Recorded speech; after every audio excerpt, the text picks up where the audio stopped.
ডাইনামিকের mini BRAC. আচ্ছা, dynamic, প্রত্যেকটা জায়গায় ডাইনামিক লেখা থাকবে।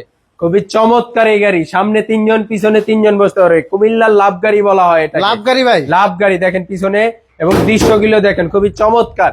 পিছনে 3 জন সামনে 3 জন, 1200-1500 ওয়াটের মোটর কন্ট্রোলার দিয়ে নিতে পারবেন। ফ্যান থাকবে, রুকিন গ্লাস থাকবে, ওয়েফার থাকবে, রুম লাইট থাকবে, সাউন্ড বক্স থাকবে। খুবই চমৎকার এই গাড়িটা আমাদের কাছ থেকে নিতে পারবে মাত্র 1,40,000 টাকা। আজ থেকে আরো 2,000 টাকা ডিসকাউন্ট, মাত্র 1,38,000 টাকা। অবশ্যই স্ক্রিনশট দেখাতে হবে, অবশ্যই স্ক্রিনশট দেখাই দেবে। এবং সকেট জামাটা দেখেন একেবারে স্মুথ, খুবই চমৎকার গাড়ি। এছাড়াও আমাদের বিভিন্ন মডেলের মিনি বোরাকের আইটেম আছে। এটা হচ্ছে মেট্রো সিম মিনি বোরাক, হাইড্রোলিক ব্রেক, মাত্র 1,55,000 টাকা। মডার্ন টাচ মিনি বোরাক মাত্র 1,40,000 টাকা। এইচ পাওয়ার মিনি বোরাক মাত্র 1,40,000 টাকা। এছাড়াও বিভিন্ন মডেলের গাড়ি আমাদের কাছে আছে। ভাইরাল জিজাজু গাড়ি, এই গাড়িগুলো নিতে হলে অবশ্যই স্ক্রিনে দেওয়া নাম্বারে যোগাযোগ করতে হবে এবং চলে আসতে হবে আমাদের ঠিকানা ডগাই বাজার, ডেমরা, ঢাকা।